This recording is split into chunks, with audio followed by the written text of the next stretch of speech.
Vulkan's lost relics.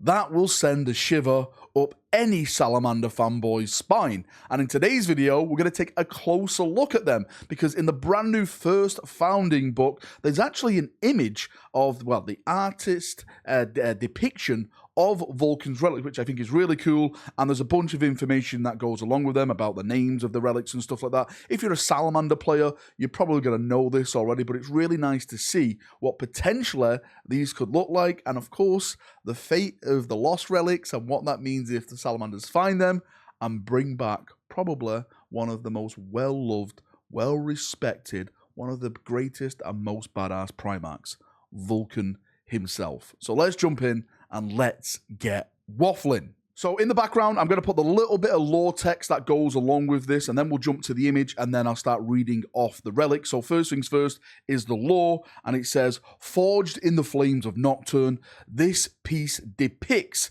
the 9 legendary artifacts of Primarch Vulkan. Some artifacts are depicted literally. For example, the Spear of Vulkan, which in the era Indomitus is carried by the chapter's current Forge Father, Vulkan Hestan. Those are long lost to time, and those identities remain a mystery, are depicted metaphorically by the artist. Those are represented as follows. And again, image now in the background as I read some of these relics off. So the first one states, the Eye of Vulkan is represented by the blazing eye of the green drake. So the green drake, I think all the way to the top left of that image, the eye in there is one of those relics. Kiris's mantle, hopefully I'm saying that right, is evoked through the folded wings of the drake. Again, it's all about the drake here. The gauntlet of the forge, which forms the foot of the great drake's anvil. Okay, that's another really cool thing. The chalice of fire, which sits at the center of the horde, engulfed in jade flame. So you can see the little chalice there next to Vulkan Hestan's little spear. It then goes on to say, counted among the unknown artifacts are the following. The Engine of Woes, represented here by the backdrop of interlocking machinery, supported the weeping and hooded statuary. So again, on the far left, you can get to see that relic.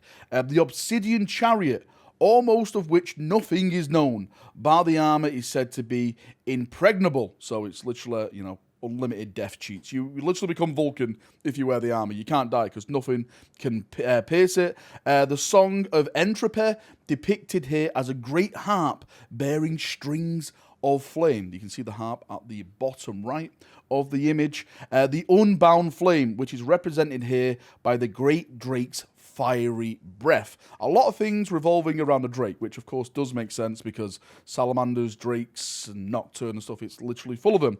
Perhaps in time, it says right at the bottom, the salamanders will discover the truth of their Primarch's great horde. Now, as I stated, most of this is not going to be new lore to a lot of people because salamanders will know all their chapters relics, right? They know all Vulkan's relics. They know about them all. I'm not even a salamander person, and I know about Vulkan's relics because they're so iconic, because the rumor is if all relics are found, it will lead the salamanders to their Forge Father. Now, we know that Vulkan cannot die. He is a perpetual. Vulkan did actually return after the Great Crusade, the Horus Heresy, to 40k to resolve one big problem, and that was the War of the Beast. And on that planet, again, Vulkan once again disappeared. Disappeared where to? Maybe Vulkan just wants a quiet, calm life. He's sick of war. He's sick of the horrors of war. But maybe in the time of need, he left these relics so his sons can come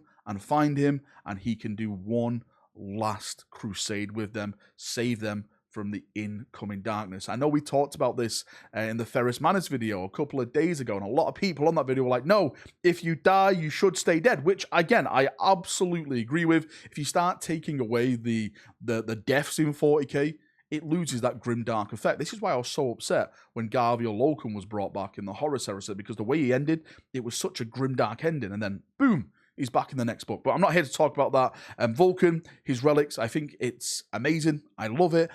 Hopefully, this does lead to some type of more incoming lore with Vulkan going forward in the future, because I'm sure there's a lot of people that will agree with me when I say this. Vulkan is probably the most popular Primarch on both sides of the aisle. If you follow the traitors, if you follow the loyalists, everyone always has something good to say about Vulkan. There's nothing bad to say about him. He's such a good Primarch. He cares for his sons. He cares for the humans in the setting, unless you're an Eldar child, but we don't like to we don't like to touch that one, especially if there's a fire involved. Right, enough waffling from me. Thank you for coming. Thank you for watching. There you go. There is your Vulkan's Relic video. I hope you enjoyed it. I hope you've learned something, and I hope you've enjoyed the visuals. If you've got any thoughts, feedback, post it down below. I'm over a nice little talk down there, as we always do. See you now. Have a great day, and bye-bye.